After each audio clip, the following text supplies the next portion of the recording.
Para você, venha participar e ganhar.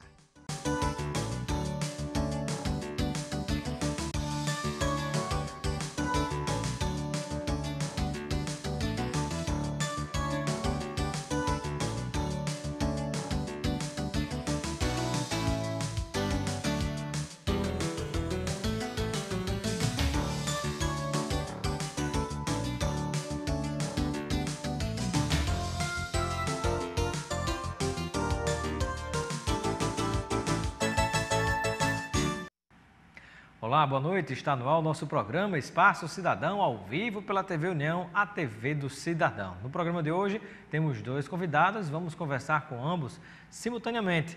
Hoje vamos discutir as questões ligadas à política local, a cidade de Natal, sucessão, como também Mossoró.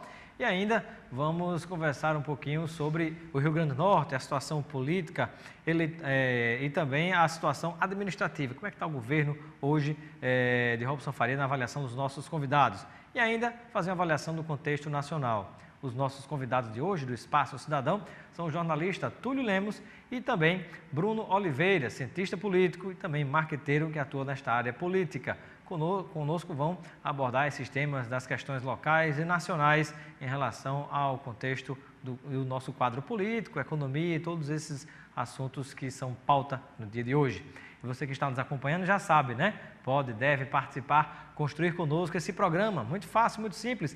Manda sua mensagem através do Twitter ou Instagram, @RobsonCidadão, e também pode participar, interagir conosco por mensagem de texto. Anote aí mensagem de texto e também o WhatsApp para o 999827916. De qualquer cidade do Rio Grande do Norte, você interage conosco ao vivo pela TV União, a TV do Cidadão. Lembra você que nos acompanha a respeito da Clínica de Olhos Santa Beatriz, onde você tem acesso a consultas, exames e cirurgias com os melhores profissionais e qualidades de equipamentos. Lá na Clínica de Olhos Santa Beatriz, aceita-se quase todos os planos de saúde. Dentre eles, o Bradesco Saúde da Rede Sistel, a Caurne e também a Unimed Natal, que é parceira do nosso programa Espaço Cidadão. Recadinho também do nosso posto de integração, agora filiado à Rede Amigo, né, com mais qualidade na melhoria, na prestação do serviço, atendimento aos clientes. Filiado à Rede Amigo, o posto de integração fica na esquina da Integração, com a Prudente de Moraes em Candelária, funcionando 24 horas, como também 24 horas está à sua disposição a loja de conveniência BR Mania e o combustível testado e aprovado com a qualidade, com a marca da Petrobras. Antes do nosso intervalo, uma última informação para você. Fique ligado, fique atento, porque mais de 30 milhões de brasileiros até hoje já foram identificados com hipertensão. Pois é, fique sabendo, né? Tem muita gente que tem a hipertensão, mas não sabe. E a Drogaria Saúde, pensando nisso, criou uma grande promoção para você que está nos acompanhando. Existe agora o verificador de pressão Incoterm com preço muito especial, por apenas R$ 99,90. Anote aí, R$ 99,90. Fique sabendo se você está com problema na sua pressão ou não. Verificando a pressão com o verificador Incoterm, você vai ter a possibilidade, em caso de alguma alteração, procurar o seu médico e tomar preventivamente os cuidados que são necessários. Drogaria Saúde, que é daqui e é logo ali, bem pertinho de você, tem sempre a Drogaria Saúde. Anote aí, 3232-3000. Anote aí, 3232-3000. Drogaria Saúde, liga que chega bem rapidinho. Tem essa e confira também outras promoções. Vamos a um breve intervalo e daqui a pouquinho voltaremos com o nosso programa Espaço Cidadão ao vivo e com a sua participação, conversando com o jornalista Túlio Lemos e o cientista político Bruno Oliveira, fazendo avaliação do quadro político local, né, Natal, Rio Grande do Norte e também o contexto nacional. Até já. Drogaria Saúde é logo ali, é daqui. O melhor atendimento tem farmácia popular, a maior variedade e até recarga de celular. É logo ali, Candelária, é logo ali, Jiqui, é logo ali, Nova Parnamirim. Drogaria Saúde tem sempre um aperto de você. É logo ali, Satélite, bairro Nordeste, Alecrim. Drogaria Saúde é logo ali e é daqui, da nossa terra, há 20 anos cuidando da sua saúde. Novo Posto Integração. A experiência de 15 anos de atendimento, agora com a qualidade testada e aprovada Petrobras. Aberto 24 horas. O Novo Posto Integração possui o selo verde. É mais espaço, conforto e respeito ao meio ambiente. Loja de conveniência BR Mania. Troca de óleo Lubrax, novo diesel S50, borracharia e check-up de 18 itens. Tudo isso aceitando cartões de crédito. Novo Posto Integração. Candelária, esquina da Prudente com a Integração. Todo mundo sabe, a cinquentinha é um ciclomotor bem legal. Leva você para todo lugar fácil, fácil. E pode ser o maior charme também.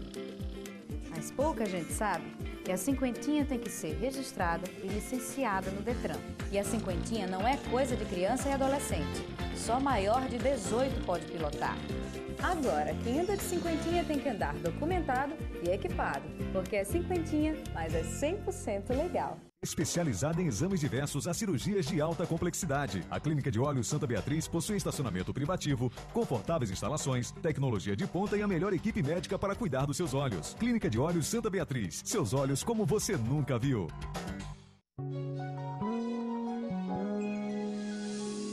Nordestão é sorriso no rosto e alegria no ar. É um jeito de ser bem da gente, é ser potiguar.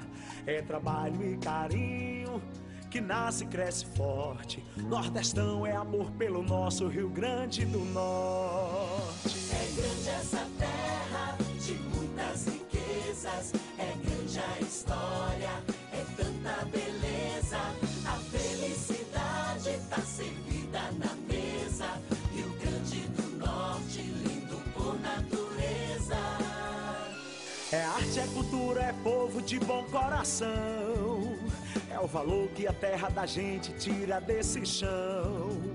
Rio Grande do Norte, talento que brota das mãos. Rio Grande do Norte é Nordeste, é Nordestão. Nordestão é amor pelo Rio Grande do Norte. Todo mundo tem algum talento. O importante é saber despertar o que há de bom aí por dentro. O seu melhor vai aflorar. Pra ser feliz tem que ter um bom lugar pra crescer. Bom mesmo é ser salesiano e ser o seu melhor a cada dia. Colégio Salesiano. Lições para a vida toda.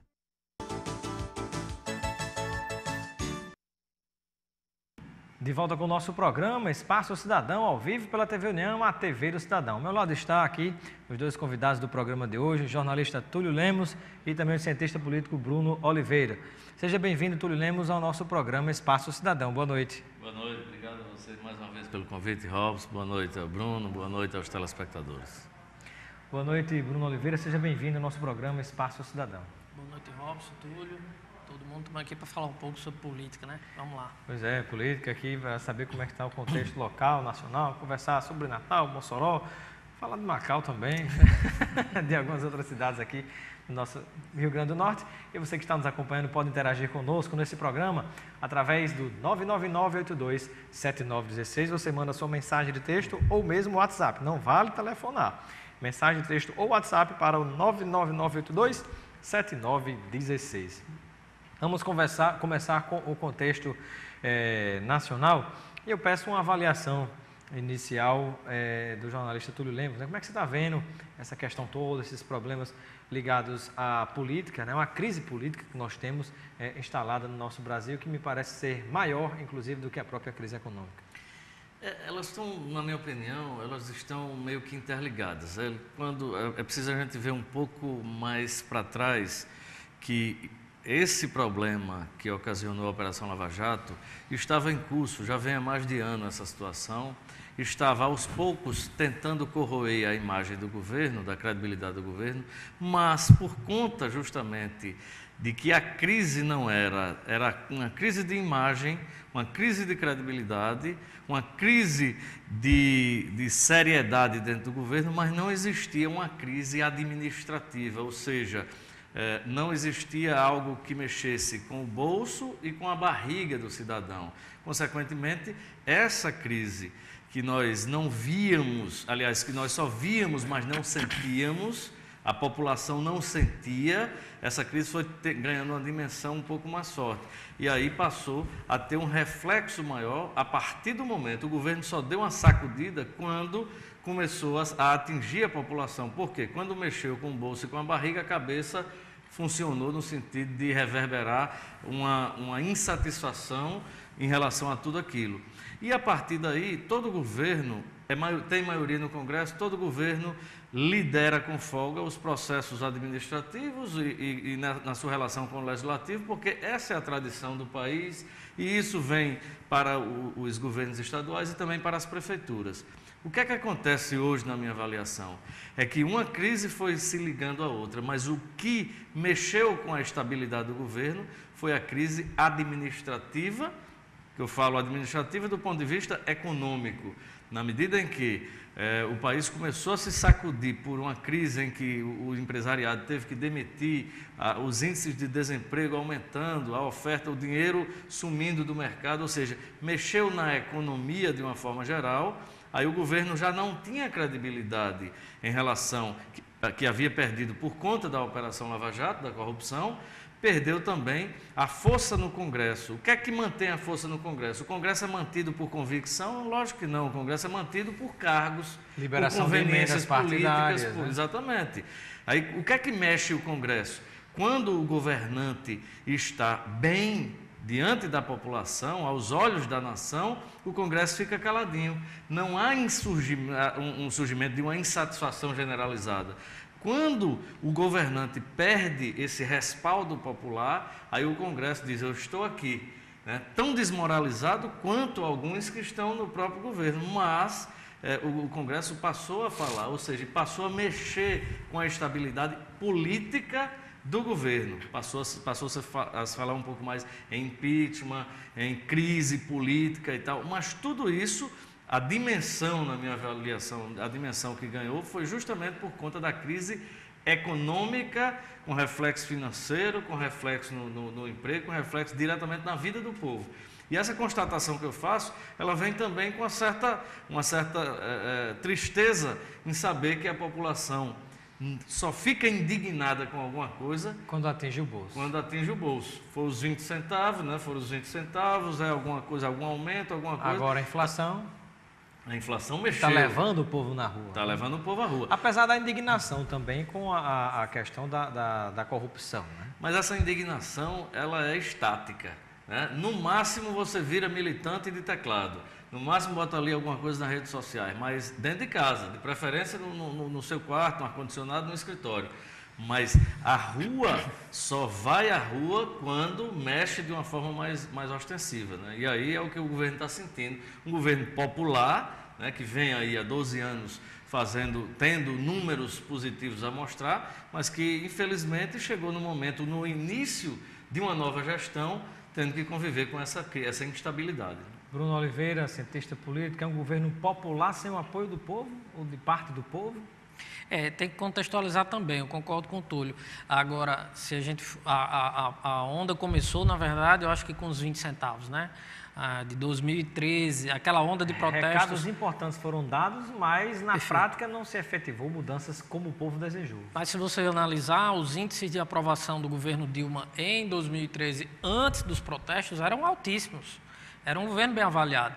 A partir dos protestos, aí com aquela coisa pré-copa, né, é que começaram realmente começou realmente essa crise, a coisa começou a abalar esse governo que está aí e foi para uma eleição, ela foi candidata numa eleição difícil, dura, né, com candidatos fortes e ainda assim logrou êxito, mas o início do segundo mandato realmente me parece que peca também um pouco nessa articulação política, né? Isso também fica claro a partir do momento do segundo governo, onde, teoricamente, alguns dizem agora ela vai poder governar com mais tranquilidade, porque não é mais candidata depois, mas, na verdade, isso não aconteceu, né? Ela já segurou uma peteca, uma bomba importante, na hora que sucedeu o ex-presidente Lula, apesar de avanços em várias áreas, mas eu me recordo que a corrupção já estava iminente ali. Eu me recordo que vários ministros foram demitidos no início do governo e estancou algumas crises. Já agora, no segundo governo, a situação está diferente, né? O que há de corrupção perpassou o próprio governo da atual presidente Dilma. O PT errou muito nesse tratamento em relação à corrupção.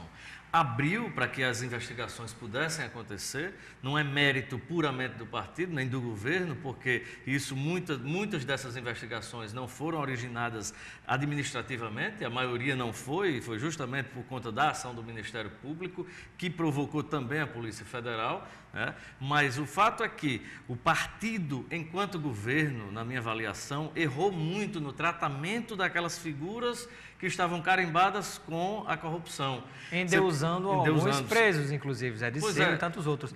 Agora, o que é que mudou na sua avaliação, Túlio, em relação ao comportamento da presidente Dilma no começo do primeiro mandato para o começo do segundo mandato? Porque no começo do primeiro mandato, situações de corrupção estouraram, ela me parece que agiu rápido e ainda saiu com uma postura de estadista, que estava combatendo a corrupção, que estava, né? Mas por incrível que pareça... Agora a situação está diferente. Mas eu acho justamente o inverso no sentido da ação prática. No primeiro mandato foi muito mais encenação. E de prático não tivemos nada. Dessa vez, quando os casos... Tirou as cabeças e não as raízes. Exatamente. Né? Os casos... Igual você cortar o pé de carrapicho sem arrancar pela raiz. Né? Aí vai permanecer. Então, dessa vez, no segundo mandato, quando os casos vieram à tona inevitavelmente, aí eles começaram a tentar mostrar que estavam contra aquela situação, que precisavam punir aquela situação. Basta se ver que no mensalão, o PT, a gente não estava tratando de uma crítica a Zé Disseu, a Zé Genuíno, a figuras, a expoentes do partido. Estava-se naquele momento apenas falando a respeito de uma condenação em última instância. E o partido não aceitou aquilo como uma coisa de respeito à democracia e respeito às instituições, principalmente ao judiciário. E aí passou a tratá-los como mártires, como grandes figuras, grandes heróis. Foi o grande erro que o partido cometeu. Por quê? Porque uma coisa é você prestar solidariedade em qualquer crime que um amigo seu, com uma pessoa que você gosta, tenha cometido. A solidariedade pessoal, ela é um gesto de grandeza. Outra coisa é você se abraçar com o crime, não só com o criminoso, mas também compactuar com o crime na medida em que você tenta desmentir algo que está confessadamente posto ali. Então, esse erro o PT cometeu no primeiro governo em relação ao mensalão. Já dessa vez, você viu que Zé Disseu foi preso e o comportamento do PT foi diferente em relação Dessa a vez isso. recuou, inclusive, porque viu que o desvio de recurso público foi para si próprio, né?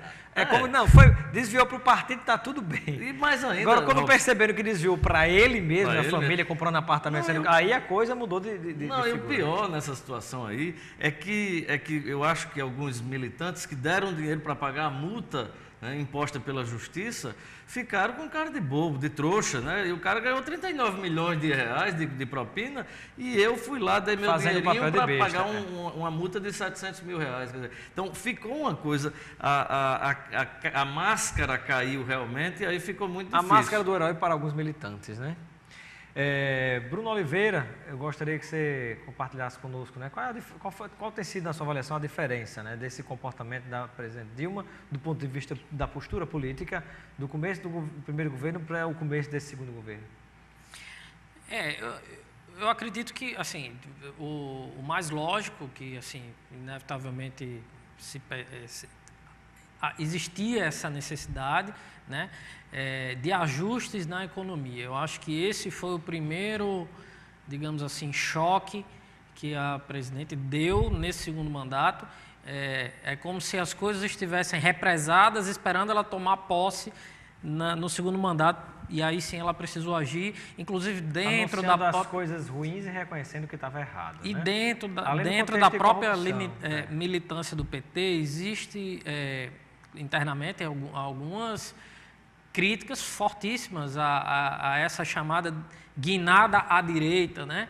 Com o Joaquim Levy, esse ajuste da economia e tudo mais. E me parece que isso prejudicou ainda mais, contribuiu ainda mais para essa fragilidade. Não conta com a unanimidade do apoio da sua própria base no Congresso Nacional. Isso é uma fragilidade terrível, né? É verdade. Então... E há um outro detalhe, né? No início... Dentro do próprio PT, Hoje há quem faça críticas sérias à postura da presidente, enquanto presidente eleita pelo Partido dos Trabalhadores e estaria tomando medidas que estaria atingindo os trabalhadores. Ou seja, dentro do próprio partido, as facções que existem no PT, que eram uma coisa interna, elas estão ganhando corpo fora, para mostrar que existe um pensamento de confronto com aquela posição que está sendo tomada. E há um detalhe também da diferença, né, do primeiro governo, o início do primeiro governo da presidente para o início do segundo governo, que é o Brasil chegou no momento agora de uma maneira completamente dividido, né? Ela iniciou o mandato com o Brasil partido ao meio, literalmente, né? Por aproximadamente 0,5% foi a diferença, 1,5%, não me recordo. Ela tem uma oposição muito mais forte do que no primeiro mandato. E uma militância contrária, né? De pessoas que nunca tinham qualquer tipo de participação com a política, agora vão às ruas espontaneamente. Agora, claro que também, eu assim, acho que os radicalismos, tanto de um lado quanto de outro, são muito ruins. Existe uma crise mundial que está acontecendo, isso é inegável. O Brasil está sendo afetado por isso. Agora, claro que tudo se potencializa com esse radicalismo da oposição, com as posições mais extremadas, e tudo isso vai influenciar certamente. Eu também tenho, Bruno, tem a situação de que, como os casos de corrupção eles ganharam uma visibilidade maior, ficou dando a entender como se a corrupção só existisse no governo do PT. Quando, na verdade, a corrupção, ela existiu sempre, inclusive nos governos ditatoriais, que a gente não tinha essa oportunidade de saber que existia. E de lá para cá, na redemocratização, o governo de Sarney foi extremamente corrupto. E veio o de Fernando Henrique, também não foi diferente. Ou seja, a gente tem uma escola de corrupção no setor, no executivo, e que chegou num determinado momento que aí sim, a grandeza da coisa, que a gente falava antes em corrupção em milhões, a gente está passando agora a falar da casa dos bilhões de reais, que ganhou uma dimensão realmente diferente. Mas o PT, faça-se justiça, não é responsável pela corrupção e também não é único nessa história. Eu discordo quando o pessoal quer fazer a defesa do PT, dizendo, não, mas o PSDB também fazia. Se não interessa se o PSDB... E se diz assim, mas agora, na verdade, está aparecendo porque está se investigando, que nunca se investigou, e também fala. A verdade é que eu falo que existiu corrupção em todos os governos, mas isso não se justifica. Isso não pode ser um discurso para o petista, por exemplo... Ah, mas eles também roubaram. Eles também roubaram. Então está justificado. Aí vem o PSDB e diz, mas esse governo está mais do que o nosso. Aí é uma desmoralização completa. Eu acho que não é por aí. O nível baixou demais quando os principais partidos, que aí a gente falou agora da divisão, o Brasil rachou meio a meio, e os dois principais partidos que monopolizaram essa situação de aceitação popular são dois partidos corruptos, né? Que fizeram gestões positivas do ponto de vista administrativo. Você não pode negar os avanços que foram feitos no governo Fernando Henrique Cardoso, como também não pode negar a subida, a ascensão social imposta pelo governo Lula, a mudança em relação ao tratamento internacional com o Brasil. No primeiro governo Dilma, manutenção de uma certa estabilidade, da estabilidade e também criação de empregos, facilidade em relação à questão universitária. Ou seja, os dois governos o governo dos dois partidos foram positivos em vários itens. Nessa história recente do Brasil, a gente tem esse detalhe. Aí o que é que acontece? Como o PT havia levantado a bandeira da ética como se fosse o único, aí teve que engolir que no seu governo, no governo do seu partido, a corrupção é tão grande ou bem maior do que em outros governos que eles criticaram. Imagine se chegar ao BNDES e outras instituições, né? Porque na área de energia e na área nuclear, por exemplo, já estava se apontando esses problemas todos, né? Bruno Oliveira, esse problema tem solução? Você acredita que é possível ainda, diante desse contexto, contornar ou vai terminar desaguando para um processo de impeachment? Eu falo isso porque como é que ficaria a condição do Congresso de votar em impeachment quando parte desse Congresso está completamente comprometido, inclusive o presidente da Câmara e o presidente do Senado envolvido na Operação Lava Jato? Eu acho que não há clima para impeachment mais. Eu acho que existe esse sentimento de querer mudar, de querer que as coisas aconteçam de forma diferente, sim, mas o Congresso também é parte desse problema todo. O impeachment, em geral, ele é um processo, sim, político, Mas as principais lideranças dos partidos, inclusive de oposição, já se manifestaram contrariamente ao impeachment. Eu acho que o impeachment hoje não seria bom para o país e nem resolveria a questão. Aliás, eu acho que o Brasil deveria aproveitar essa oportunidade e expandir mais essa discussão. A discussão ela fica sempre num campo superficial, né? Dos leitores de manchete que reproduzem as coisas. Não se aprofunda agora eu vou parar e pensar, escolher melhor o meu candidato na eleição seguinte. Eu vou exigir que o Congresso faça, o meu deputado faça realmente a reforma política. E eu ainda iria mais longe. As velhas reformas, política, tributária, por aí vai. Eu ainda iria mais longe, Robson. Outro dia eu fui deixar minha filha na escola. Em frente à escola tem uma faixa de pedestre. Tinha um pai parado em cima da faixa de pedestre para o filho descer e ir para a escola. Esse gesto é um gesto que passa de pai para filho. O filho está aprendendo. Às vezes o pai até põe a culpa na escola, diz que a escola não educou o filho. Mas, na verdade, esse tipo de gesto é que a gente deveria discutir, né? E deveria discutir desde cedo, na escola, com as crianças menores, enfim. O que é ética? Por que existe corrupção? Né? Deveria aprofundar mais essa discussão. Porque aqui eu, enquanto cidadão, que sou um cidadão do bem, não participo, não entro na política, né, para tentar mudar alguma coisa, só fico criticando, cruzando os braços. Perfeitamente. Né? Túlio Lemos. Não, eu falo sobre essa questão do impeachment. O grande problema é que nós temos um governo enfraquecido e até certo ponto desmoralizado, mas a presidente ainda está com a sua integridade mantida, né? Apesar de que os indícios apontam pelo menos para gestos de omissão dela enquanto presidente ou enquanto presidente do Conselho da Petrobras. Mas o próprio Fernando Henrique diz, essa frase está sendo descontextualizada, mas ele diz, Dilma é honrada. O que é que ele quer dizer com aquilo? Aí pegaram somente essa frase, quem quis levantar a bola só de Dilma. E, na verdade, ele quis dizer uma realidade. Dilma é honrada e Dilma, até que se prove o contrário, Dilma não roubou nada do que está em toda essa Operação Lava Jato. Isso posto pelo ex-presidente da República de oposição. Mas isso não quer dizer que ela não tenha responsabilidades. E por que ela ainda permanece? Porque isso, quando ele fala que ela é honrada, é porque a população também não vislumbrou ainda um benefício direto, como você falou aqui de Disseu, um enriquecimento ilícito, fruto justamente da corrupção. E aí ela está, mesmo no lamaçal, mesmo numa areia movediça que insiste em balançar a estrutura do governo... Não se tira a responsabilidade por ser a mandatária principal, mas na verdade não, digamos assim, não atingiu de fato... Diretamente. Diferente, como o caso por exemplo, de Disseu. Não, e diferente também, por exemplo, do caso de Collor, que ele era o beneficiário de todo o esquema. Né? Ele montava o esquema e era o beneficiário daquilo tudo. O próprio Renan. Aí você tem uma situação como essa e tem os dois presidentes das casas legislativas envolvidos com denúncias de corrupção numa situação em que eles querem aparecer para fazer o julgamento de alguém que eles vão dizer supostamente cujo governo estaria envolvido. Ora, perde totalmente o respeito. E aí quando você vai para o desfecho disso, qual seria o desfecho do processo de impeachment? Seria retirar a presidente, criar uma crise, não deixaria de se criar uma crise institucional, e você coloca quem no lugar?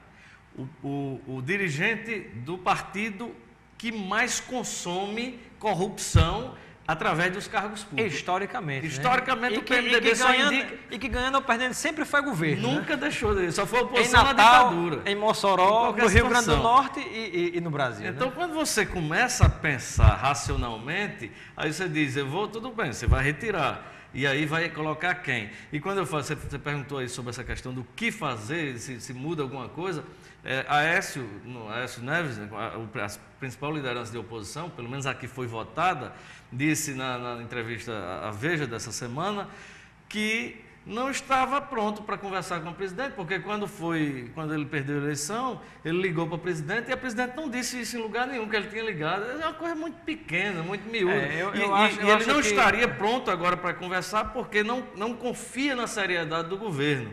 Né? Eu acho que se a oposição estiver vendo apenas o aspecto político, é só fazer isso aqui que Dilma já está indo ladeira abaixo, não precisa ninguém fazer mais nada.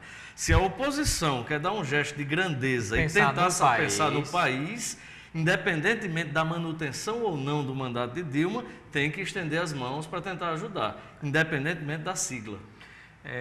Eu conversei hoje por telefone, né, com vários políticos, dentre eles, como estamos falando aqui nesse contexto nacional, com a senadora Fátima Bezerra, que colocou-se bastante animada, dizendo que estaria já havendo estaria sendo contornada toda essa questão.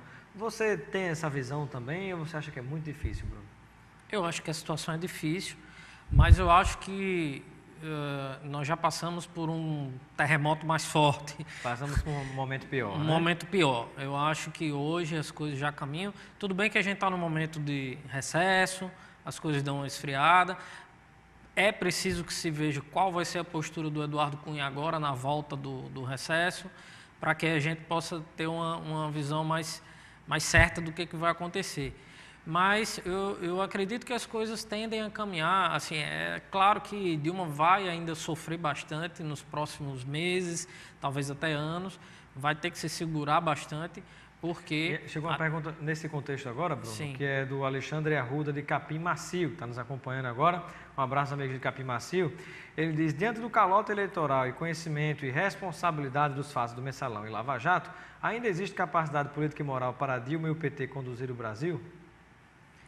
Então, é como a gente estava dizendo, quem dirige o Brasil, nós temos o presidente, nós temos um partido e nós temos uma coalizão.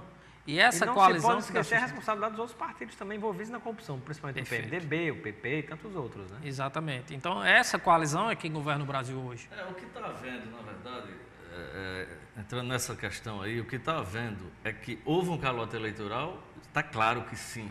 Está claro que a presidente represou algumas situações, disse que não faria certas coisas que fez logo em seguida.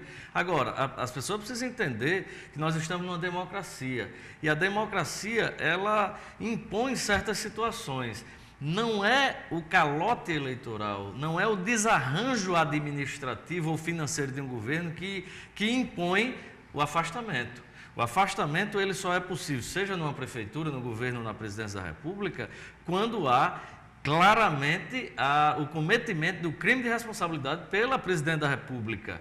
Então não é o fato de estar mal e está todo mundo sofrendo com isso.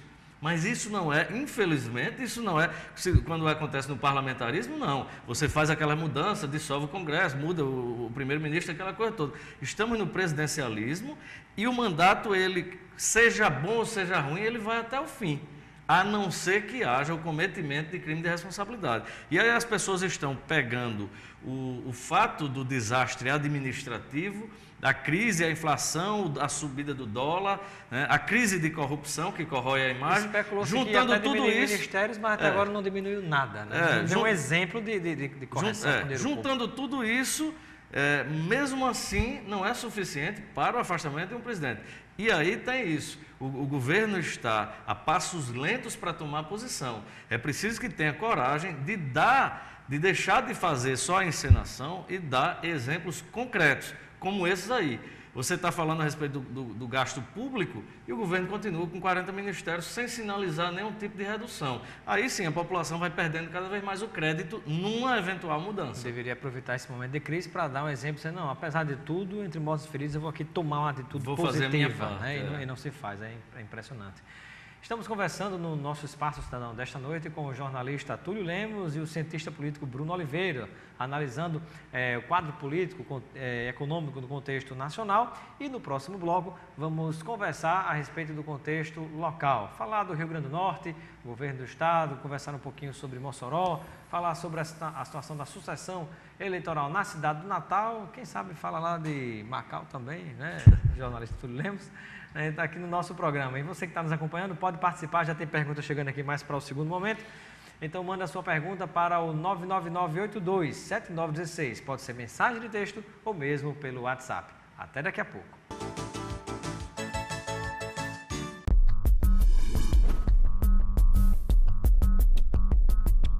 Através do SESC, o Sistema Fé Comércio Rio Grande do Norte presta atendimento odontológico de excelência em suas 3 clínicas. Localizadas em Natal, Macaíba e Mossoró, elas contemplam todas as especialidades, realizando desde o tratamento clínico convencional até a ortodontia. A Clínica de Natal já realizou quase 300 mil atendimentos desde sua inauguração em 2011. Hoje, são cerca de 5 mil por mês entre comerciários e dependentes. As clínicas dispõem dispõem dos mais modernos equipamentos existentes no mercado e, por isso, são referência até para os SESCs de outros estados. As consultas podem ser agendadas pelo telefone 3222-5944. SESC, uma instituição do sistema Fé Comércio RN.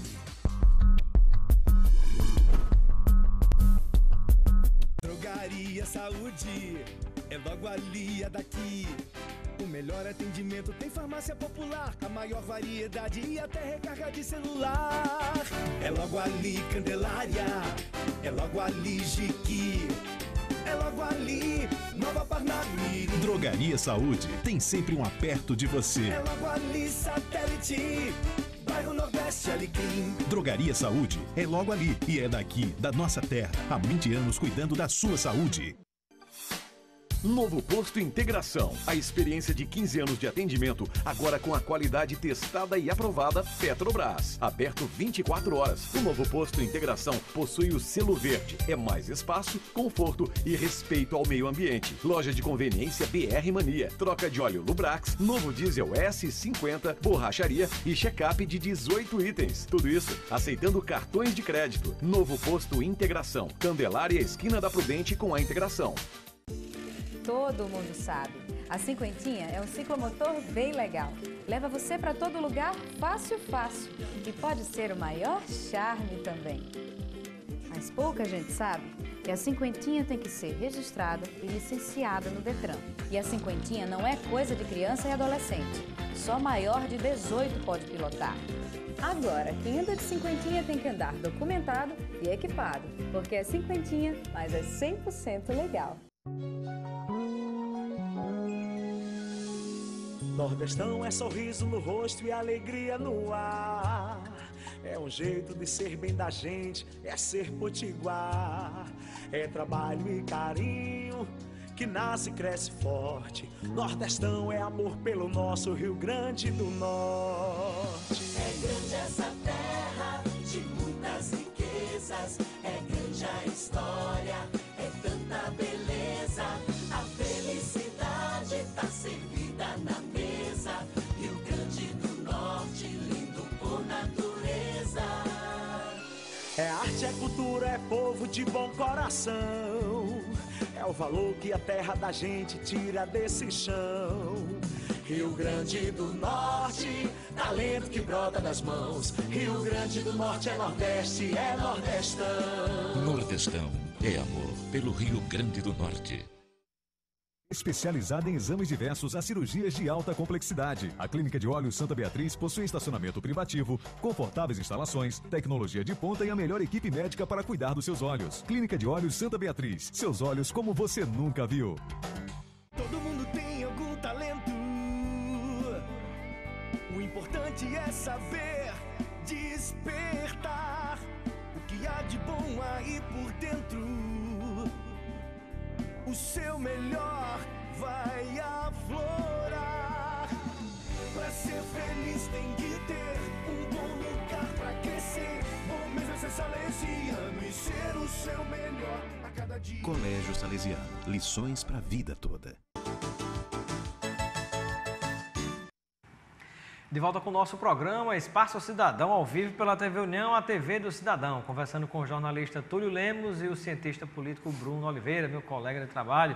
E aqui falando um pouquinho, fazendo avaliação sobre o contexto político nacional e agora falar sobre, como foi no primeiro bloco, e falar agora sobre o contexto político local, né? Falando sobre Rio Grande do Norte e também sobre a sucessão municipal em Natal, Mossoró, falar um pouquinho de Macau e outros mais. Eu peço uma avaliação de Bruno Oliveira em relação a esses 8 primeiros meses aproximadamente da gestão do governo de Robson Faria. Eu acho que o governador, de fato, ele tenta impor o seu estilo, percebe-se uma mudança muito significativa, primeiro porque ele foi eleito por uma coalizão muito menor do que o adversário. Isso, por um lado, é um facilitador na hora de se montar um governo sem barganha, sem tanta barganha, e compromissos para atender. Exatamente. E eu acho que nesse ponto, eu acho que o governo começou bem, dando respostas rápidas a situações urgentes, como naquela crise da segurança e em outras situações. Mas é natural que nesses primeiros meses haja também uma espécie de lua de mel com a população. As pessoas aguardam para ver de que forma o governo vai se posicionar sobre as questões mais urgentes, né? Túlio Lemos. Eu acho que o governo, eu acho que o principal ponto está na figura do governador, o fato dele ter aberto, ele ser aberto ao diálogo com as categorias, com os protestos, com os movimentos sociais. Isso é muito importante e fazia tempo que não acontecia isso aqui no Estado. Com os poderes, principalmente, foi uma das coisas que mais gerou problema na gestão de Rosalba. Até hoje, pagando um preço alto de inelegibilidade por causa da briga com o TRE, Tribunal de Justiça e por aí vai. Pois é, e Robson pegou situação semelhante do ponto de vista financeiro de Rosalba e teve o respaldo, está obtendo o respaldo desses poderes, sem precisar editar aquele decreto de corte do Odécimo, do repasse constitucional dos poderes. Ou seja, foi feito na base do diálogo. Eu acho que o diálogo é o grande caminho. Eu acho que o governo errou do ponto de vista da máquina administrativa, não fez nada que pudesse fazer um choque realmente de gestão.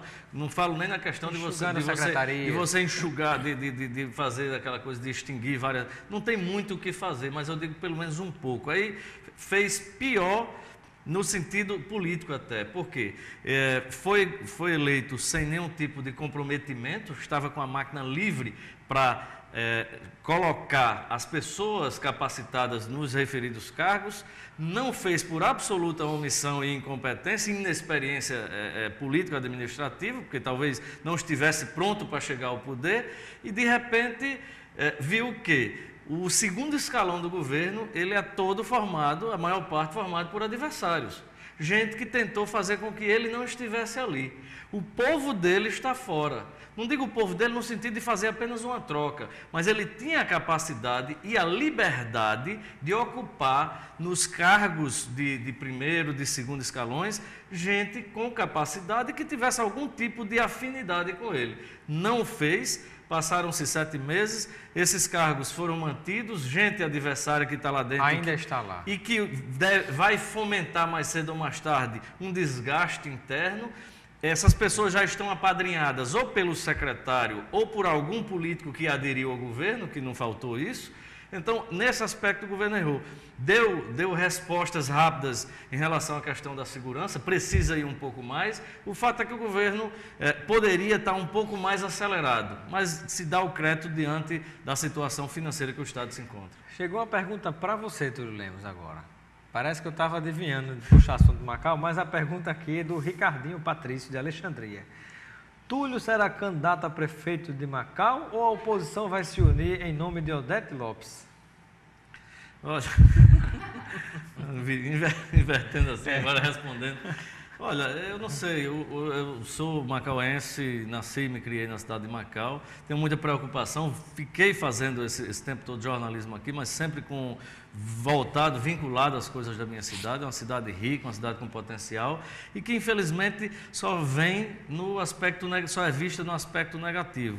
Algumas pessoas estão falando nessa possibilidade de colocar o meu nome à disposição, eu estou realmente à disposição, não estou em campanha, não estou fazendo nada, mas de qualquer forma, não quero ser hipócrita de dizer Você que pensa não com gostaria. carinho na situação. Penso, eu gostaria, por quê? Porque é uma cidade que é o maior produtor de petróleo, de gás natural, no pescado a gente tem também, a gente tem ali a energia eólica, tem a energia solar, a gente tem 788 quilômetros quadrados de área. Tem um potencial gigantesco que Macau não sai do canto. Não sai do canto, a gente tem nós somos 4 vezes maior do que Natal. Nós temos um IDH baixo, que é o Índice de Desenvolvimento Humano, temos uma renda per capita maior do que a de Natal, maior do que a de Parnamirim, maior do que a de São Gonçalo, do que a de Mossoró, mas a vida da cidade é uma vida pobre, no sentido de que a riqueza não foi traduzida, não foi transformada em benefício para a população. Nós temos 20% de analfabetos na cidade, isso significa que são 6 mil pessoas, ou seja, é preciso pensar,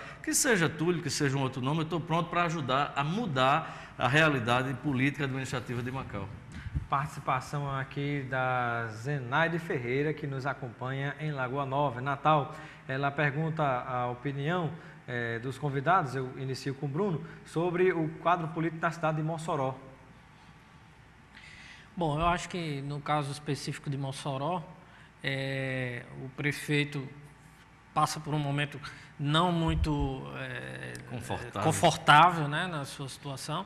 Claro, a situação dos municípios é aquela ladainha que a gente escuta sempre. A situação dos municípios é muito difícil, decorrência também dessa crise que afeta o país, acaba afetando todo mundo, mas há que se considerar também que o prefeito pegou uma situação, um mandato tapa-buraco. Né? Ele pegou, assumiu como presidente da Câmara e, na sequência, eleito na eleição suplementar, mas enfrenta dificuldades, isso é fato, enfrenta dificuldades do ponto de vista de avaliação. Além da forte oposição, inclusive, de toda a família Rosado, praticamente, que ficou sem espaço político, sem representatividade. Fato inusitado. Inclusive detentores de vários veículos de comunicação. Né? Estão ainda separados, estão divergentes entre si, mas convergentes quando é a crítica ao prefeito. Então, ele vai enfrentar uma situação de dificuldade. Está enfrentando. Agora, do ponto de vista político-eleitoral, vai depender de como a oposição de Mossoró vai se manifestar. Haverá união entre as 3 facções Rosado e mais, Rosalba vai poder ser candidata ou não? Esse é um componente. Essa é a maior pergunta lá na cidade de Mossoró hoje. Se Rosalba ficar elegível e for candidata, o quadro político muda completamente na cidade de Mossoró. Muda, inclusive, para derrotá-la. Muda para ela se fortalecer, mas também porque é o seguinte, o Rosado de Sandra, Larissa e Laíre não se une com o Rosado de Rosalba. Né? Se respeitam, é civilizada a convivência, mas não há união política, porque eles não querem ser liderados. O de Fafá, sim. O de Fafá é possível porque Fafá já foi liderada de Laíre e de Sandra e já foi de Rosalba e de Carlos Augusto. Né? Mas Fafá corre por fora nessa história, querendo fazer o seu próprio nome, vai tentar voltar à prefeitura. Tem Cláudia Regina, que está inelegível também, mas que é um nome muito bom. E tem o grupo de Larissa, novamente, que vai tentar. Ou seja, essas 4 facções de oposição poderão dar a reeleição do prefeito. Temos aqui, eu quero mandar um abraço para o nosso telespectador Ludemir, que está em Goiânia, Goiás, acompanhando o nosso programa pela internet. Um abraço, amigo, e obrigado pela sua audiência. Participação também, obrigado pela audiência do Adriano, da Cidade Nova, que está com sua esposa aqui assistindo o nosso programa. E deixa eu ver aqui, quem mais a pergunta aqui é da Jeane. Ela gostaria de saber se alguém faria alguma avaliação sobre a sucessão no município de Açu. Alguma informação sobre Açu? A situação do município de Açu, o principal fato é que o prefeito não é candidato à reeleição, ou seja, ele já está cumprindo o seu mandato. E o negócio agora é ele conseguir achar um candidato, e o próprio Jorge Soares também, se não for candidato, conseguir achar um candidato para disputar. Né? O padre já disse que não quer, né? O padre não quer. O candidato do prefeito está tentando se viabilizar a candidatura do Patrício, que é um empresário lá de Açu. Pela oposição, ficou apenas o nome de George. Essa é a dificuldade que ele tem. Ele precisa correr no interior para tentar reforçar a sua reeleição mais adiante, não pode ficar só como candidato em Açu. Né? Mas é possível que, dependendo da situação, ele vá para o sacrifício. É um nome bom também, mas vai depender também da gestão do prefeito Ivan Júnior. Falar agora sobre a sucessão do Natal. Já tem muita gente pedindo aqui que a gente faça comentários sobre o Natal. Vamos lá, né? A pergunta aqui da Keila, que está nos acompanhando em Ponta Negra. A pergunta também do Antônio Andrade de Oliveira, que nos acompanha em Petrópolis, né? Tanta gente aqui. Vamos falar sobre Natal. Qual a avaliação, Bruno Oliveira, que você faz dos nomes que estão pré-colocados aí, certamente com influência do contexto nacional nessas eleições do próximo ano? Sem dúvida. Aquele velho discurso da reclamação, que é difícil administrar o município, blá e tal, mas o prefeito Carlos Eduardo, de fato, hoje tem uma situação um tanto quanto mais confortável. Né? Ele tem uma avaliação positiva, assumiu a prefeitura numa gestão pós-Micarla e, de fato, tem conseguido nesses anos... Qualquer meio fio pintado já é muita coisa, né? O que precisa se levar em conta na eleição de Natal, o mais interessante é que os atores participam do processo já pensando na eleição de governo na sequência, né? O próprio prefeito Carlos Eduardo cogita-se como um possível candidato na eleição seguinte de governo. E essa pergunta que eu já passo para Túlio Lemos, né, exatamente você acredita que a população de Natal abraçaria uma causa sabendo que a prefeitura seria utilizada como trampolim para depois de 2 anos tentar disputar o governo do Estado? Se isso fica mais claro, fica complicado. Volta àquela situação de São Paulo, que Serra teve que assinar um documento em cartório. De que se fosse eleito não seria candidato a governador ou a presidente. E mesmo assinando ele foi, né? Não foi para cartório, não resolveu nada. Mas se ficar claro que é um trampolim, eu acho que Carlos Eduardo se enfraqueceria politicamente com isso, porque as pessoas estariam votando em um para o outro assumir. E aí a pergunta, quem seria o vice de Carlos Eduardo? Quem seria o vice? É uma grande pergunta. É o vice que seria o próximo prefeito, para poder, naturalmente, depois ser candidato à reeleição. Se fortalece muito essa conjuntura aí, o vice, a aliança que vai ser formada. Agora, a questão é a seguinte, o prefeito Carlos Eduardo, independente disso, ele goza de um prestígio pessoal, ele tem credibilidade pessoal. Na minha opinião, faz um governo de mediano para medíocre, não vejo nada de excepcional, mas ele está num comparativo com Micarla, então ele saneou as finanças. O que Carlos Eduardo fez? Só o feijão com arroz, que virou um banquete por conta do desastre anterior. Então, a gente precisa parar para pensar um pouco. Parou daqui. Parou o comparativo anterior, como é que está a gestão? A gente está com um serviço de saúde péssimo, agora está com a possibilidade de ter um serviço de saúde aí do Hospital Médico Cirúrgico excelente, uma perspectiva excelente, é um grande passo que o prefeito dá em relação à sua responsabilidade com a saúde do município. Mas, tirando isso aí, o serviço de saúde é péssimo no município, a questão da educação também.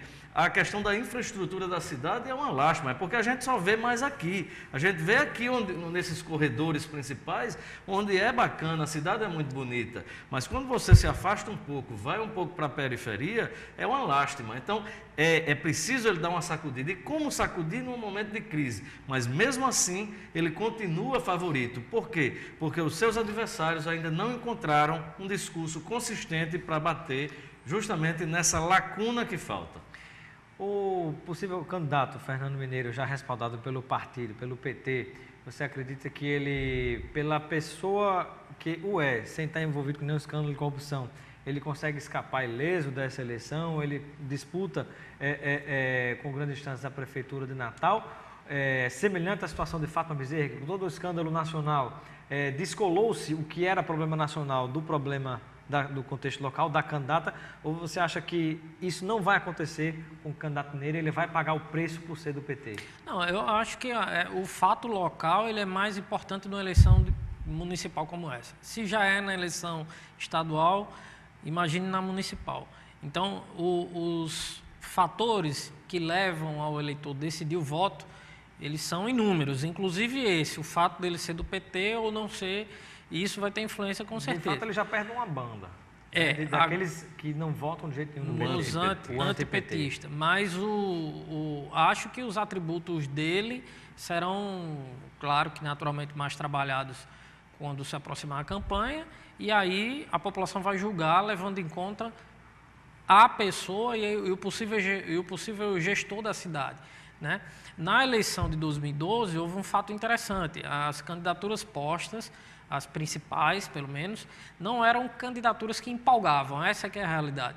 Então, acabou, por exemplo, o candidato Mineiro, naquela oportunidade, principalmente na reta final, que é crescimento rápido. Que é quando as pessoas vão se definindo por quem votar, porque até ali as pessoas estão... Mas na simpatia ou na antipatia? Ou na antipatia, e quando vai chegando aquele momento, o cara vai precisar, eu vou ter que votar em alguém. Então, desses que estão aqui, como é que eu vou me posicionar? Fato que também aconteceu na eleição de governo, como a votação de Robério no primeiro turno. Disparou na reta final também. Porque as pessoas precisam decidir em quem votar. Como as candidaturas não empolgavam, então, naturalmente, uma terceira, uma quarta força que aparece ali sendo votada. Aqui uma outra... Mais uma pergunta para você, Túlio. Vem lá de Macau. mas, assim, rapidamente eu gostaria de saber o seguinte. Essa mesma força que pode atrapalhar Mineiro pode ajudar Rogério Marinho, esse problema do anti-PT, esse contexto nacional, Túlio Neves? Olha, eu concordo com o Bruno quando vejo que a eleição é um fator municipal, ela tem o protagonismo da questão local. Até porque se a gente inverter a situação, se tudo que foi positivo do PT Porque o PT não cresceu em Natal, puxando pelo aspecto positivo.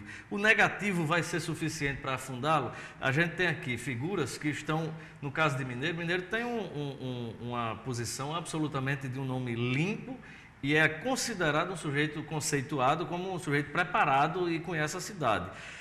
O grande desafio de Mineiro vai ser dizer o seguinte, nacionalização para lá. Vamos discutir só Natal. O negócio é ele conseguir dizer isso, porque o petista mesmo do partido é unido igual a caroço de romã, né? Mas dizer ele vai dizer. A questão é se ele vai conseguir fazer com que o debate venha somente para os problemas de Natal. Se ele conseguir isso, Mineiro volta ao cenário como um grande nome para se disputar a prefeitura. Se não conseguir, ele já começa totalmente enfraquecido. Aí você tem a possibilidade de um Robério que empolgou a juventude de Natal, principalmente a juventude e uma parcela da classe média, que está deslocado tanto da questão municipal, estadual ou federal. Você tem a possibilidade de uma candidatura de Luiz Almir, que pode surgir também trazendo a base, trazendo o povão. O deputado estadual Kelps Lima pode surgir também com a candidatura. É possível, mas eu acho que Kelps não será candidato. Mas também tem um nome bom. Creio que não. Talvez é um projeto maior para o futuro, né? Talvez Senado, como se fala, que uma segunda vaga estaria solta, né? Dá um programa para falar só de Senado no próximo. Mas, Túlio, rapidamente chegou aqui a pergunta do Ronaldo de Petrópolis. Ele gostaria de saber quem seriam os possíveis candidatos à Prefeitura de Macau.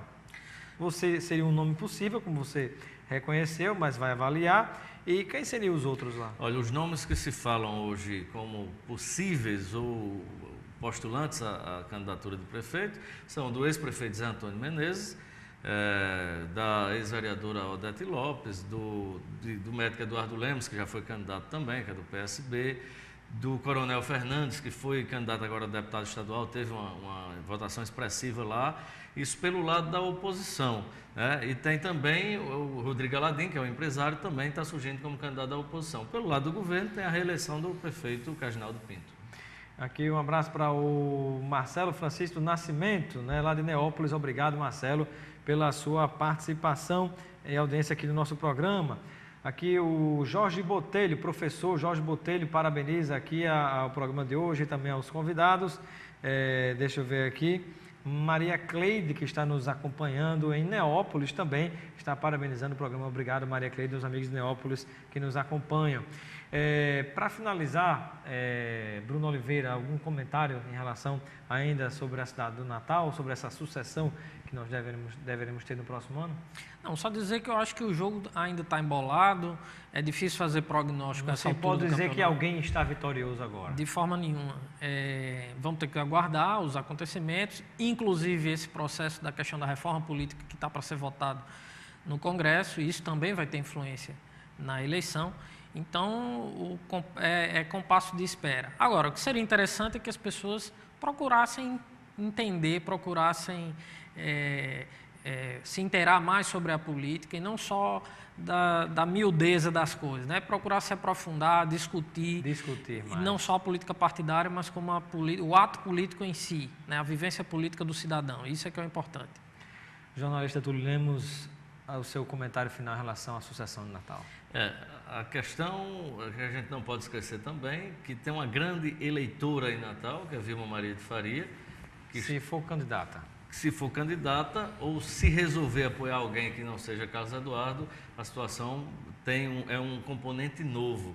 Vilma está sendo alijada do processo, já recebeu vários recados de que não será vice novamente na chapa de Carlos Eduardo, e ninguém sabe que caminho Vilma vai trilhar, que não deixa de ser, apesar do enfraquecimento que ela conquistou, em função principalmente daqueles atos de corrupção do seu governo. Agora, ela é uma grande eleitora em Natal.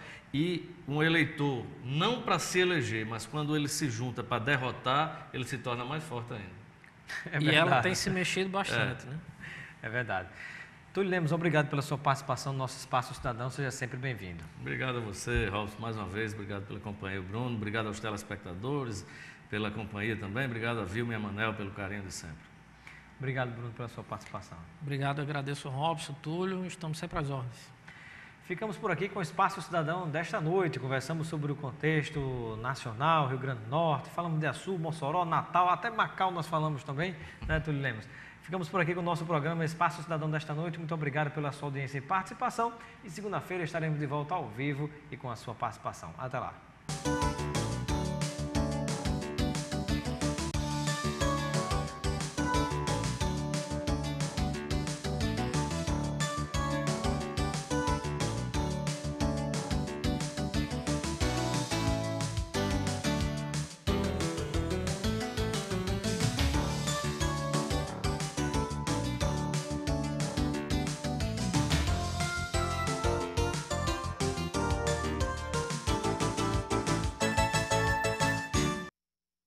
Show de Prêmios Nordestão. Todo mês tem prêmios para você. Venha participar e ganhar.